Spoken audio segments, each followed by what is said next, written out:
2/3 of the Earth is covered by water, the lifeblood of our blue planet. The ocean's influence is felt on land as well as at sea, in our climate and the very air we breathe. Many sea creatures originally came from the land. Now they spend most of their lives below the surface, but they still communicate with the world above.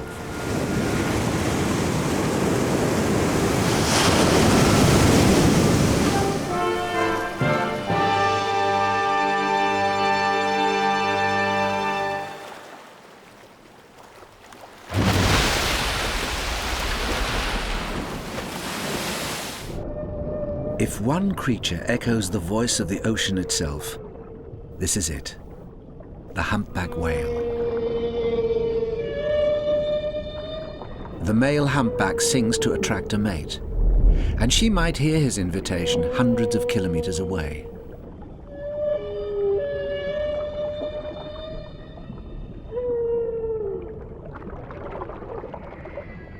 No other mammal on Earth has such a complex and mysterious call.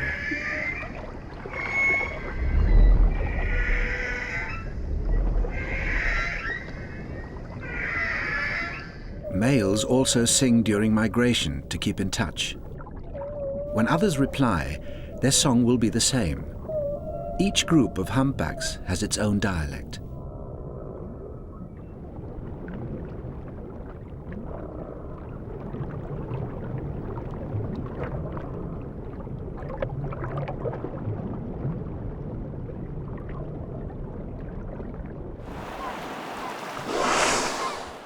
From the surface, a female and her newborn calf can hear the distant voices of the males below.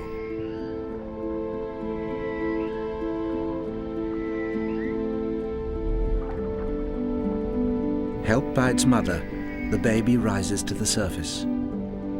It needs plenty of oxygen. And because it's a mammal, it has to breathe fresh air into its lungs, just like us.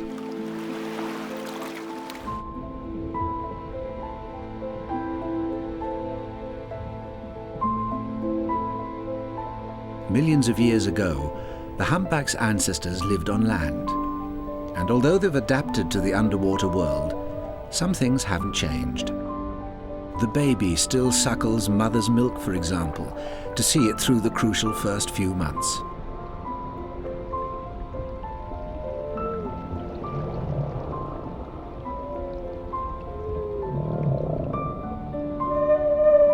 When an adult male runs out of breath, he stops, mid-song if necessary, and heads for the surface. He needs to do this every half hour or so.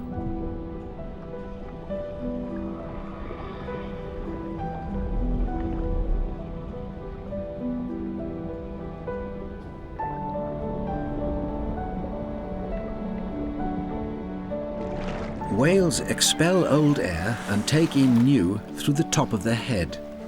Their nostrils form the blowhole. They empty their lungs almost completely before they take a new breath.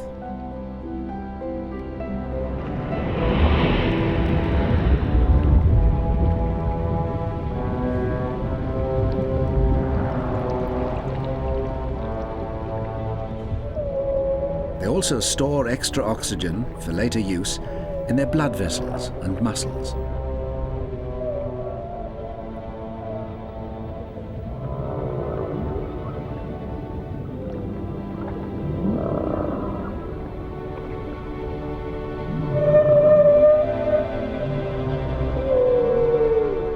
When they sing, air is circulated rather than lost. It moves back and forth across the larynx, creating sounds that resonate throughout the body and then out across the seas.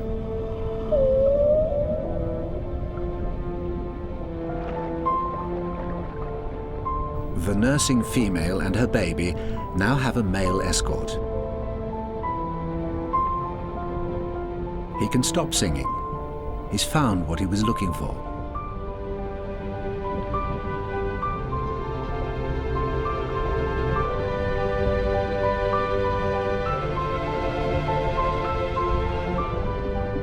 In the warm breeding grounds of the tropics, the female accepts him as her mate. next year's calf will be his.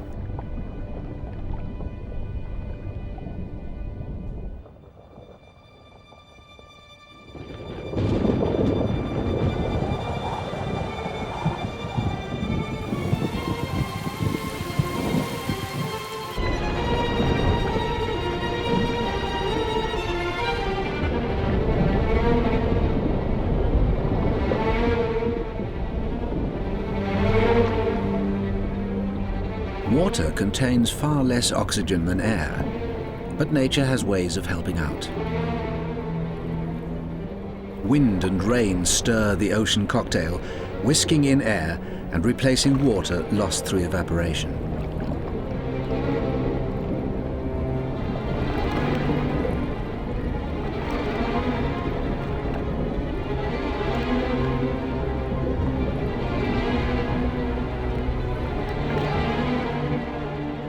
Ocean currents maintain the mix of warm and cold and dredge up nutrients from the depths to feed the coral reefs.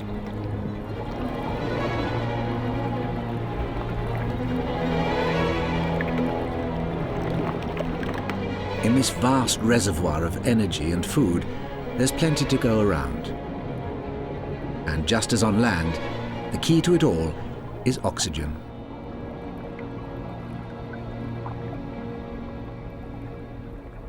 If you haven't got lungs, you've got to get all your oxygen direct from the water, which is harder. One technique is to steady yourself in a current, so lots of water washes over your gills. That can be helped by twitching your gill covers. But first, you've got to be able to hold your position. Like most bony fish, red soldierfish contain a sort of airbag called a swim bladder. Without it, they'd start to sink.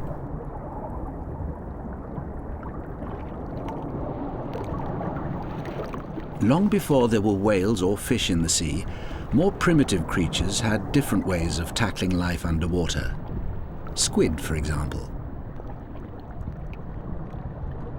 The Caribbean reef squid uses one set of muscles for breathing and another for jet propulsion. It forces water in and out of its body cavity.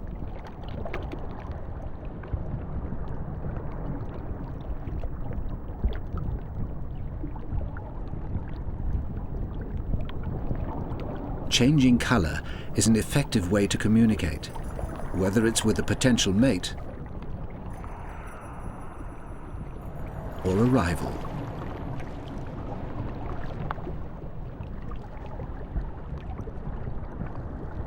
The darker hue is a warning sign, while pink is the color of love. When two males fight over a female, they make their intentions perfectly clear.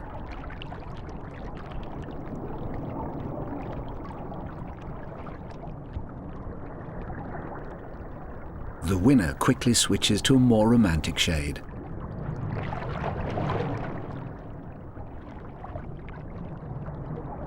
And once he's finally got rid of the rival, he claims his prize.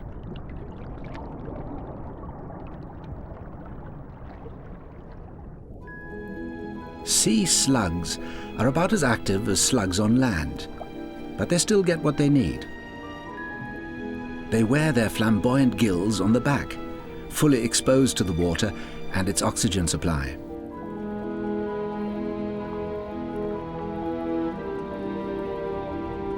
Here's a fish that doesn't travel far either, the frogfish. It uses fins like legs to prop itself up. Even courting is a sedentary affair, as this red frogfish couple demonstrates. The larger female is in front, bloated with eggs. The male, like his partner, resembles a sponge if he keeps still and quiet.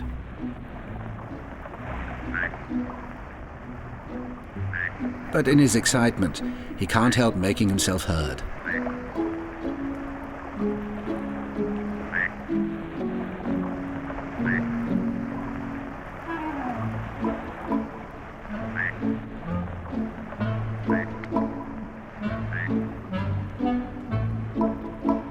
These extraordinary sounds are for her ears only. The pike blenny is another fish of fixed abode, but first he has to find his ideal home.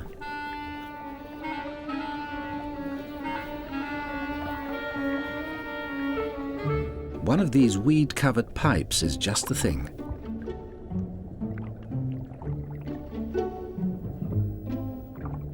As the blenny settles in, it seems that someone else has had the same idea, and blennies are notoriously bad neighbors.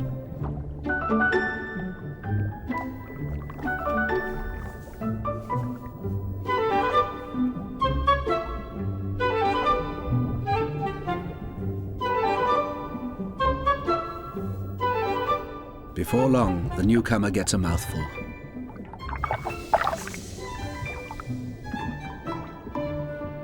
The new neighbor can't let that pass. He retaliates. But the ocean current's against him.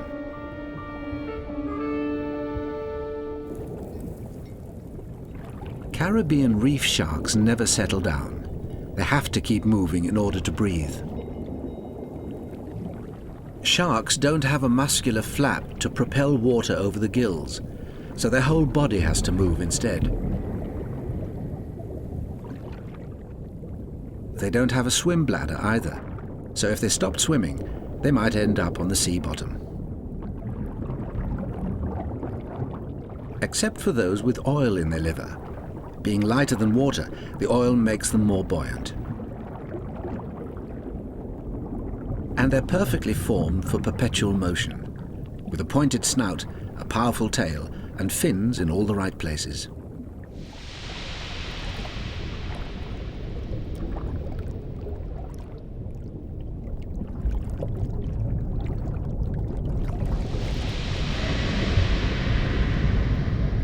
The sand tiger shark can afford to take life at a more leisurely pace. In fact, this species can cruise to almost a standstill.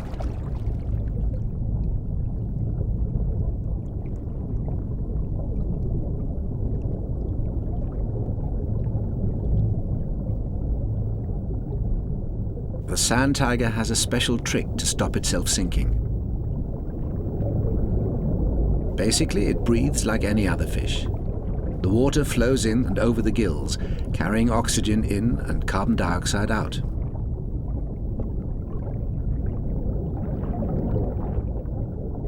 But the sand tiger also uses air to make its own airbag.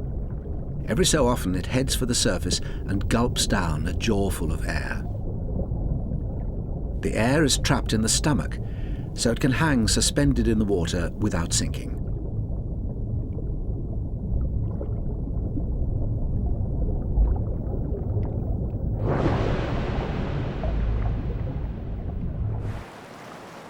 Some of the largest fish in the ocean use their gills for a dual purpose.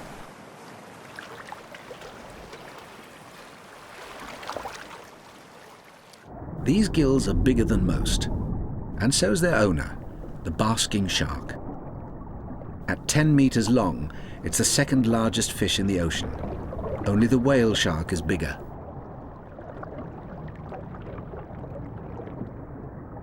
Despite its bulk, the basking shark eats only plankton, among the smallest creatures in the sea. It has to have a hearty appetite. It captures prey by engulfing huge volumes of water, which is then forced back out through the gills.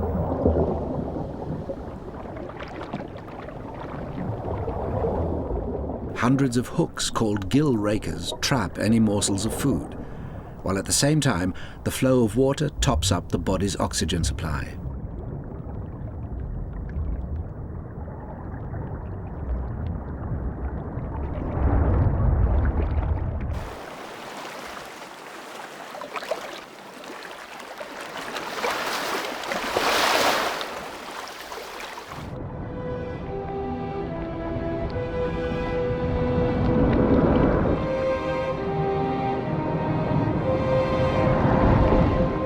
The sharks travel slowly in small groups in the ocean's surface waters.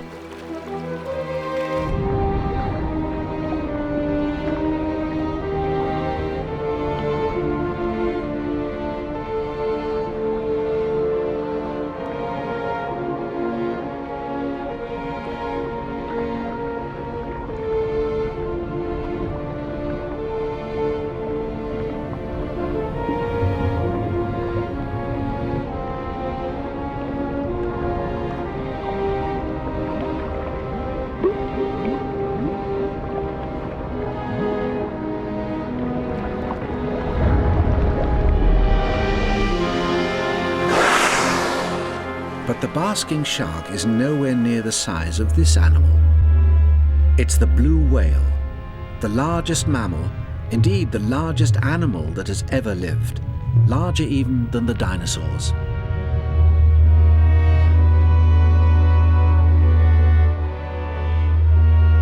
It's up to 30 meters long and 180 tons in weight, with a voice to match.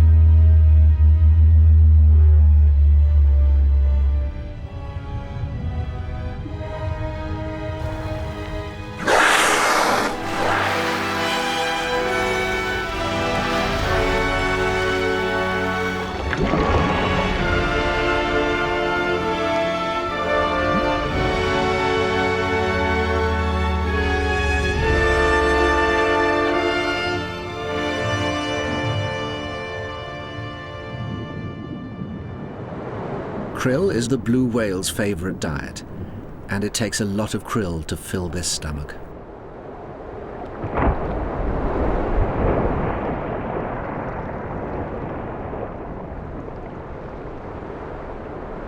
As it moves in and opens the jaws, the whale turns sideways, taking almost a whole swarm of krill in one go.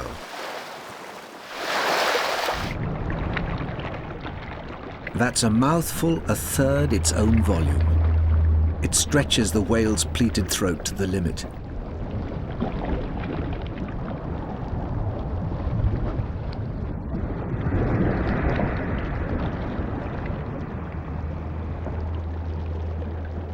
Instead of gills to trap the food, the blue whale has baleen hanging down inside its mouth, a gigantic bony sieve. The sieve is licked clean by a tongue 6 meters long.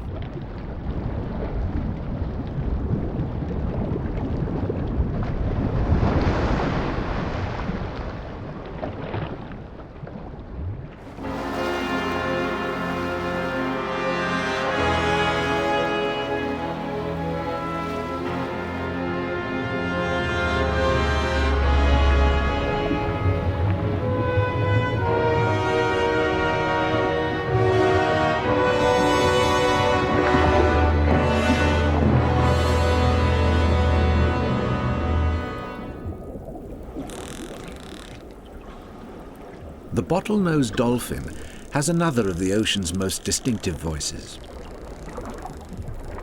We humans have hardly begun to unravel the mysteries of its language.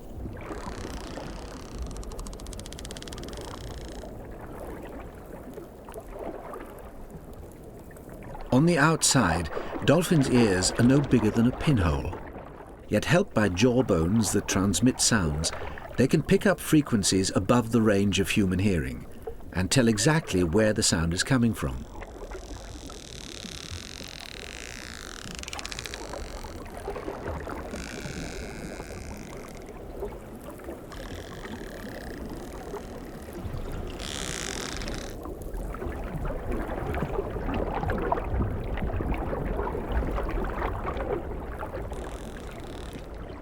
Dolphins look much more like fish than mammals. They've lost all their hair for a start, and there are many other changes that help them live in the ocean.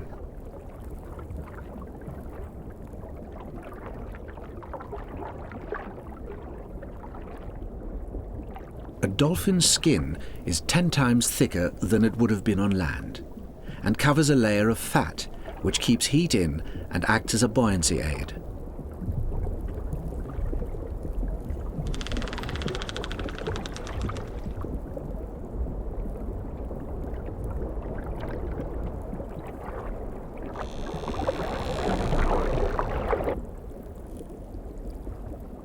It needs only a few seconds at the surface to fill its lungs, even though, unlike whales, the two nostrils have evolved into a single blowhole.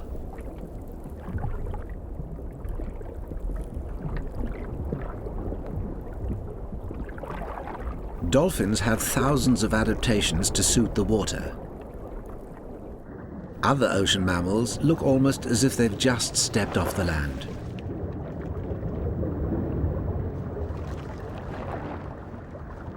The manatee or sea cow still lives close to the shore, grazing fields of undersea grass.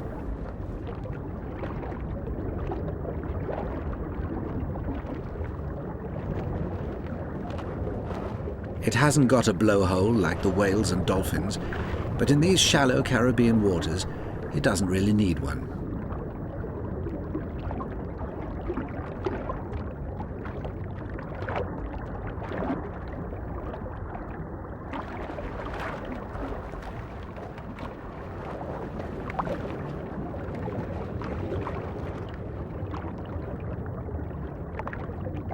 Having to breathe at the surface is partly why this creature has become so rare. Its soft, fleshy body is easily damaged by boats.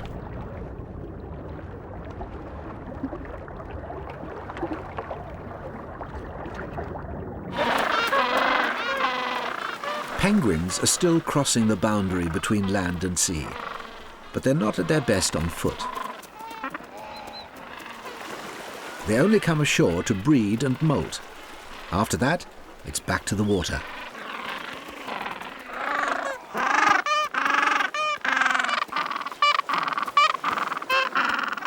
Like other penguins, the gentoo is covered in short, stiff feathers which act as insulation in the freezing oceans around the Antarctic.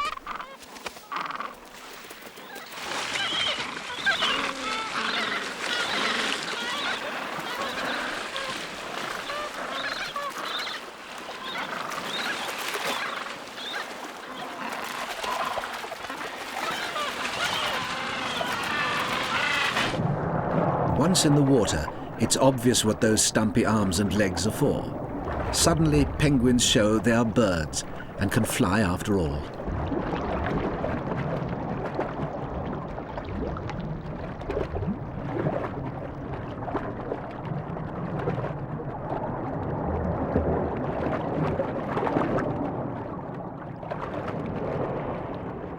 Unlike sharks, the penguins need to stay down, so they have extra heavy bones as ballast.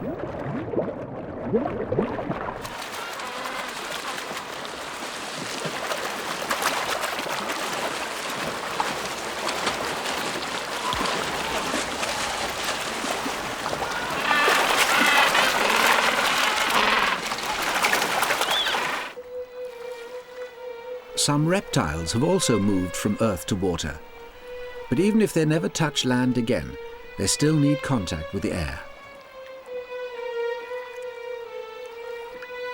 The yellow-bellied sea snake uses a single lung running almost the length of its body, but it also breathes through the skin. The extra long lung doubles as a float. When it wants to dive, it expels all the air and seals up its mouth and nostrils.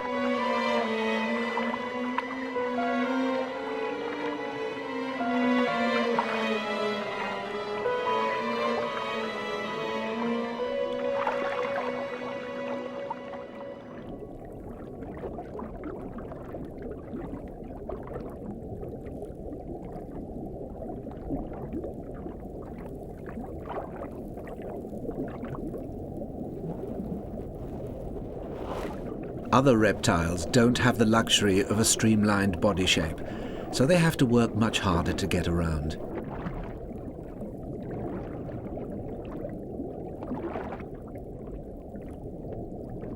The loggerhead turtle is powered only by its front flippers, but it isn't as heavy as it looks. It has a minimal skeleton and plenty of oil in its flesh, making it less dense and more buoyant.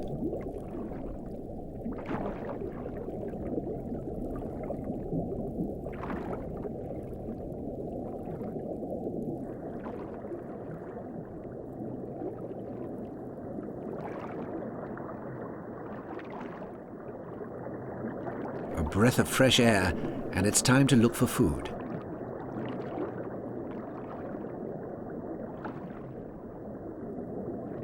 The turtle has made its home on a sunken wreck, full of hiding places for favorite meals, crabs and mollusks.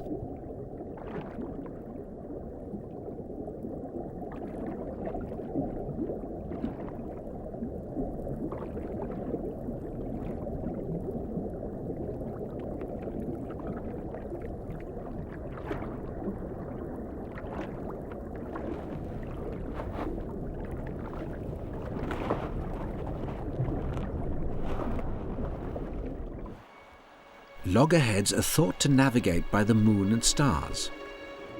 But this male isn't going anywhere tonight.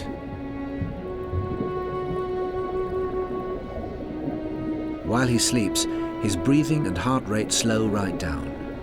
When he awakes, his first instinct will be to head up for air.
This male may have lived here for more than 50 years, returning from his trips to the breeding grounds thousands of kilometers away.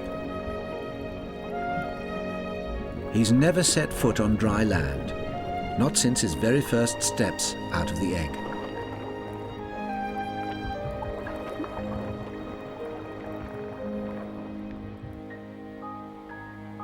A turtle's birth is carried out in secret.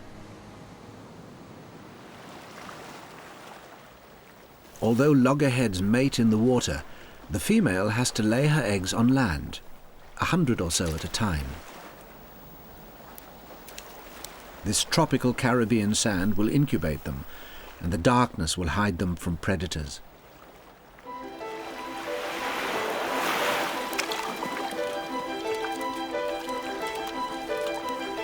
Grunion fish also come ashore to breed for similar reasons. The full moon brings a high spring tide, which sends the grunion into a mating frenzy. Females, encircled by the fertilizing males, deposit their eggs in the sand.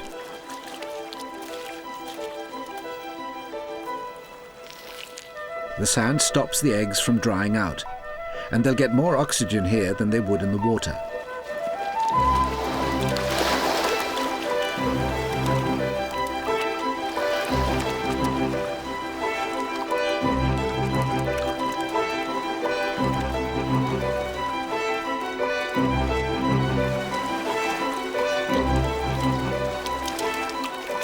On one of the next high tides, the fry will hatch and make for the ocean.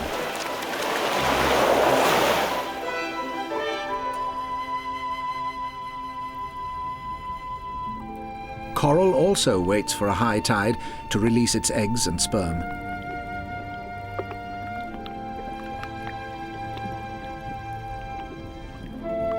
At the surface are currents driven by the winds that will spread the spawn far and wide.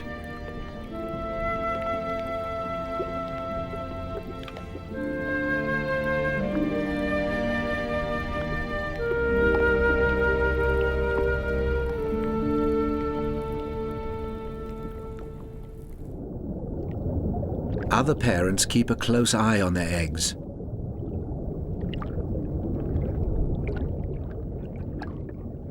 The mother octopus lays hers in bunches and devotes herself to their development.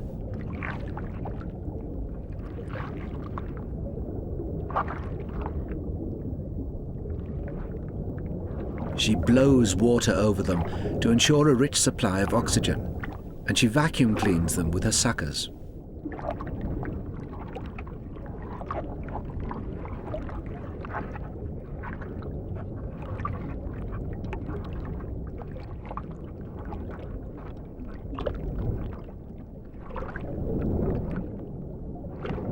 The young get the best start in life, but at their mother's expense. For these few weeks, she doesn't eat, and when the eggs are safely hatched, she'll die.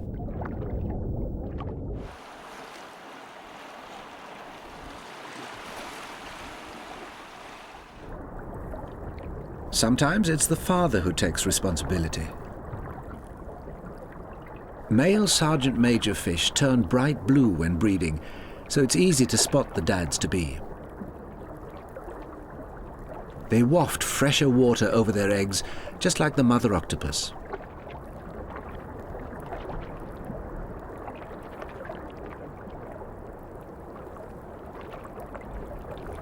This time the females are nowhere in sight. Once they've laid their eggs on the rocks, their job is done. The males take over the day-to-day care.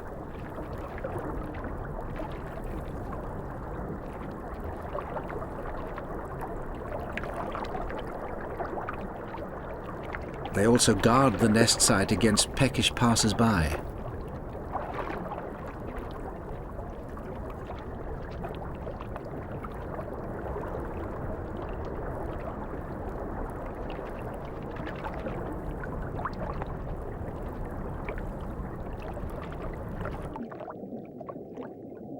These fathers take their task a step further. The yellow-headed jawfish keeps his growing family hidden from the outside world in his mouth.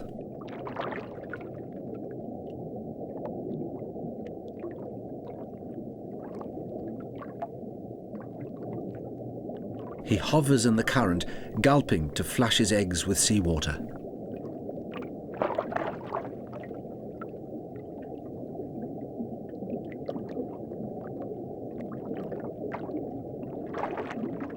By turning them over in his mouth, he makes sure every egg is given an equal chance.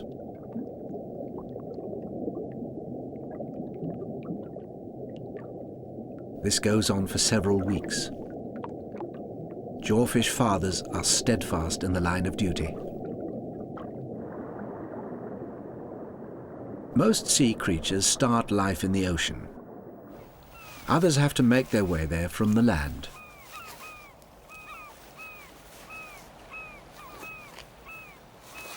Two months after the female loggerhead laid her eggs, her babies feel the call of the seas.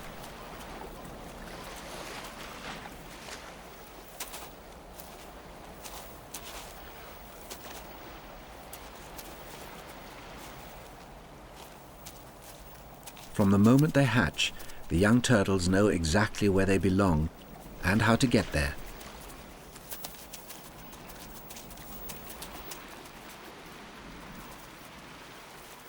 But it's a long and risky journey for such tiny travelers.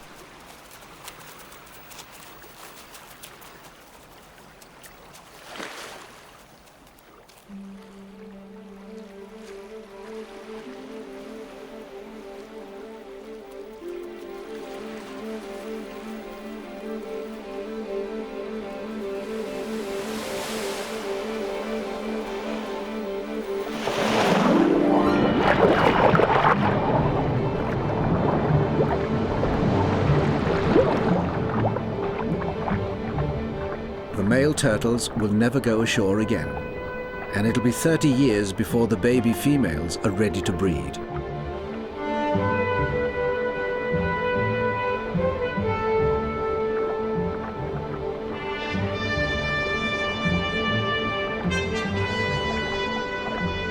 Right now, the priority is survival. That means finding food and shelter fast.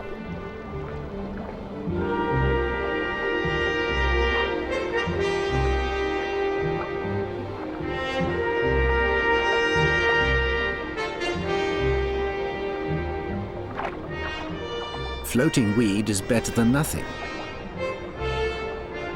But it's a flimsy hiding place compared to this. Kelp forests off the coast of California. This forest feeds itself exactly as it would on land, by using sunlight to convert water and carbon dioxide into chemical food.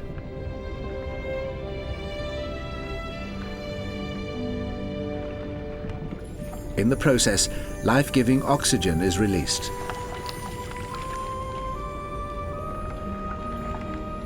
Kelp needs a lot of food. It's the fastest growing plant in the world. It can put on an amazing 60 centimeters a day and reach a height of more than 30 meters.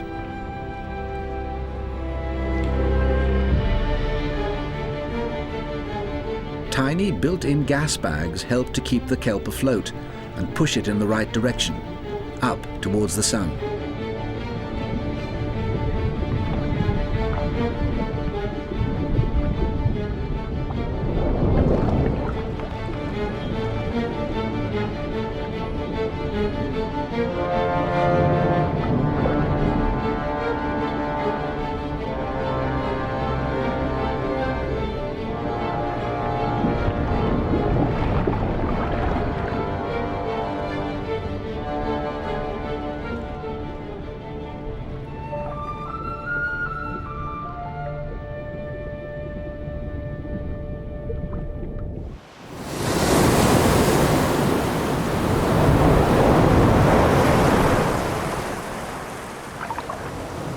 Above the ocean surface, some mammals depend on kelp to help them deal with the ups and downs of life at sea. The sea otter can find everything it needs amid the kelp beds and only goes ashore during violent storms.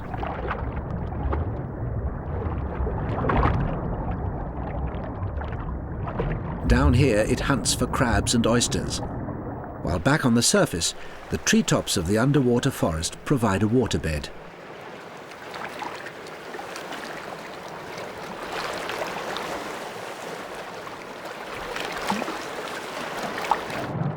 The kelp forest can be a playground as well.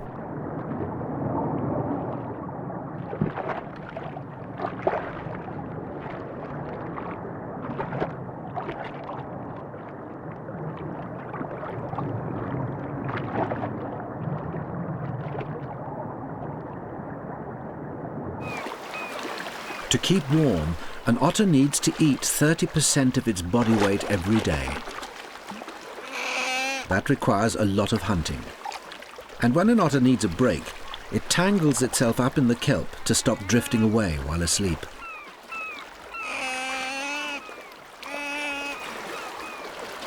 Paws are kept dry, ready for grooming.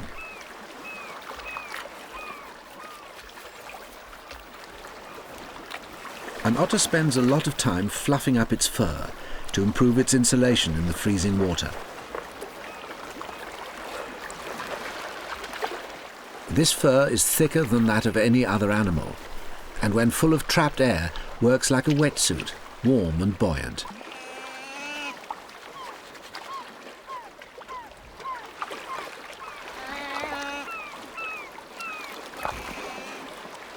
Babies are well developed at birth. Their eyes are open and teeth are in place. But it'll take a few weeks to learn to swim. Until then, they use their mother as a float.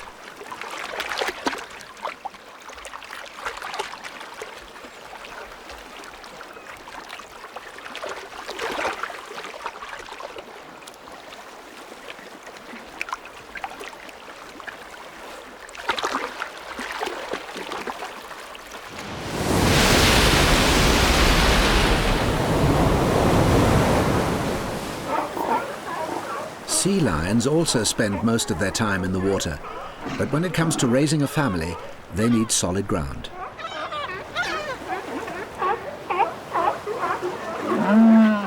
This is the time of year to socialize, which can be exhausting.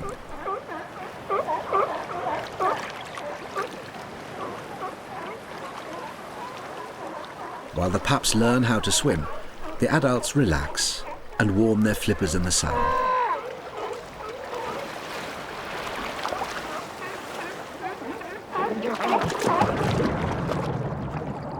It's playtime for everyone.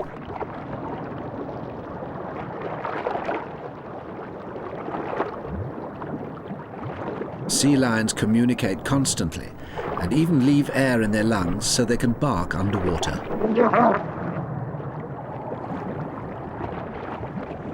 Blowing bubbles can be a sign of aggression, but generally sea lions seem to enjoy each other's company.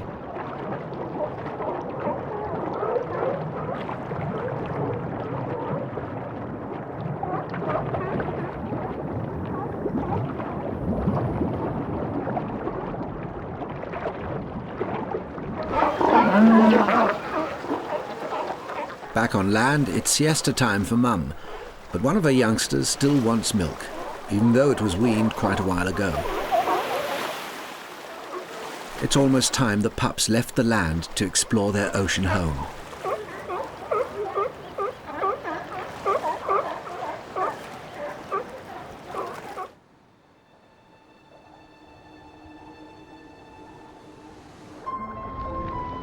This big baby will never touch dry land. A southern right whale.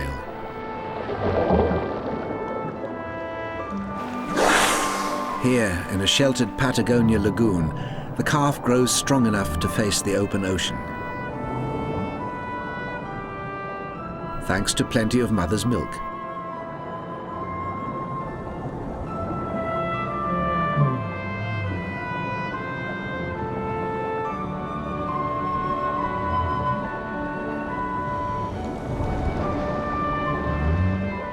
Like all young animals, this one likes to play.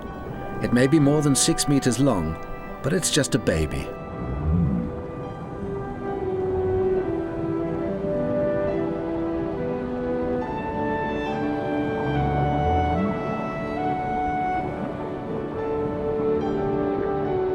At this age, the calf still needs the comfort of mother's touch.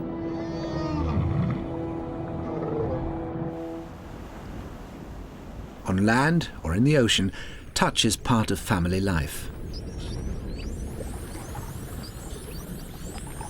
Spotted dolphins live in large extended families. Along with language, they use a lot of body contact.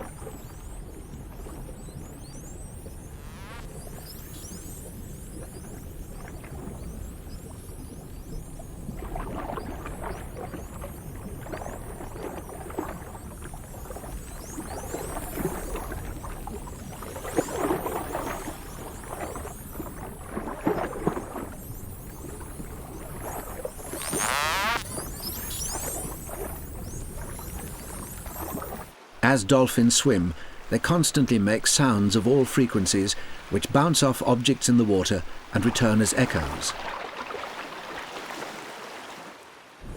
Low-pitched sounds travel further than high-pitched ones. That way they always know where other family members or potential predators are. And echolocation is also a good way to track down a meal. By directing high-pitched clicks at the sand, a bottlenose dolphin can tell if there's anything interesting underneath. Razorfish are quick to dive for cover, but that may not be enough.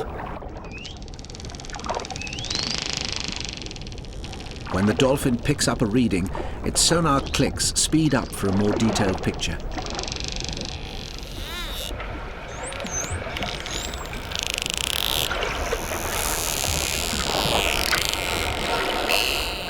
Razorfish can dig, but they can't hide.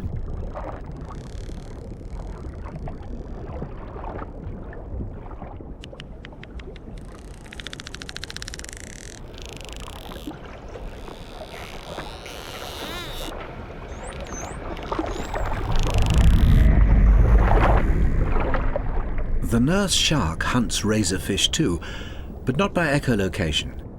It registers the prey's electrical field.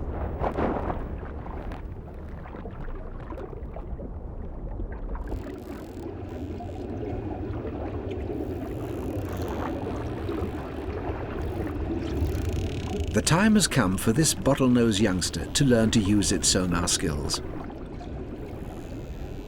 It shadows its mother as she scans the ocean floor.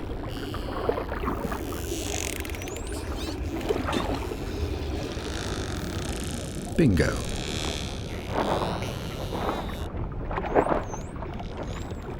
The baby looks and learns.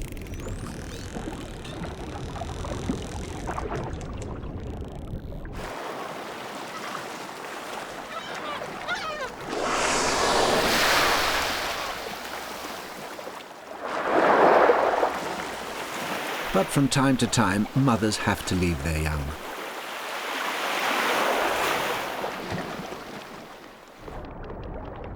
A mother sperm whale dives for squid, leaving her calf near the surface. Sperm whales go deeper than any other mammals, 3 kilometers or more below the surface. The calf is much too young to follow. Water pressure would kill it. With only remora fish for company, it waits near the ocean surface, where it can take regular breaths.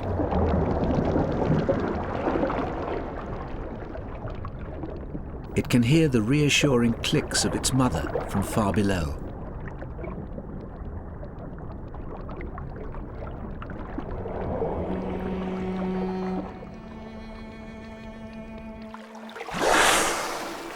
Nearby, other sperm whales emerge from the depths, members of the calf's tight-knit community.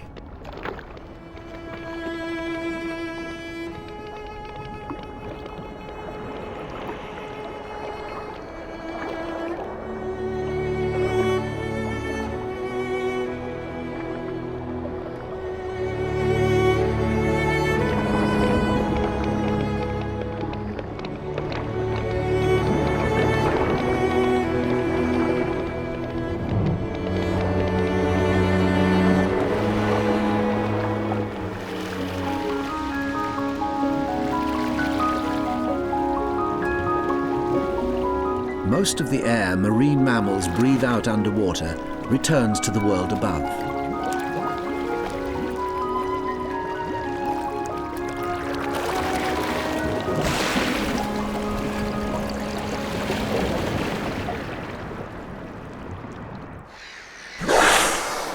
When humpbacks hunt as a group, they use bubbles in a special way.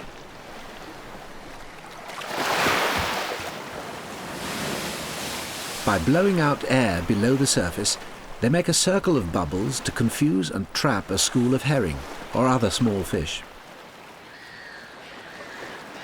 Then they take turns diving into the bubble net.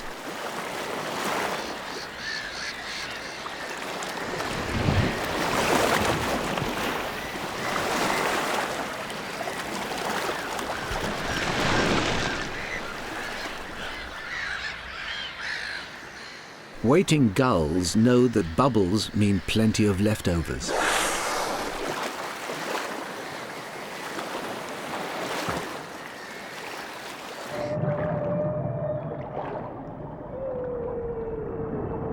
The humpback is a long-distance traveler. Every year it migrates between summer feeding grounds in the Arctic Ocean and a winter refuge for breeding off Hawaii.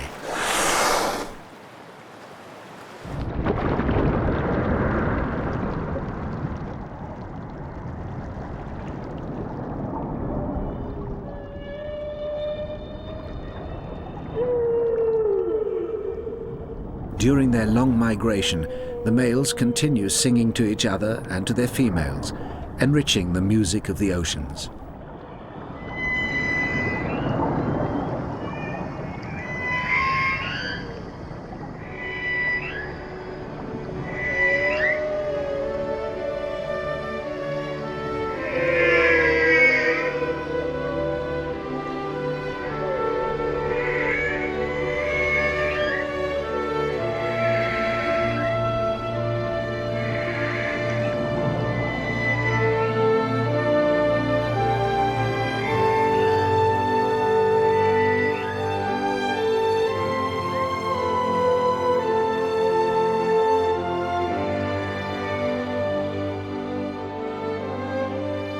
As we learn more about their songs, we narrow the gulf of understanding between land and sea. Maybe one day we'll unravel all the secrets of the ocean's blue voices.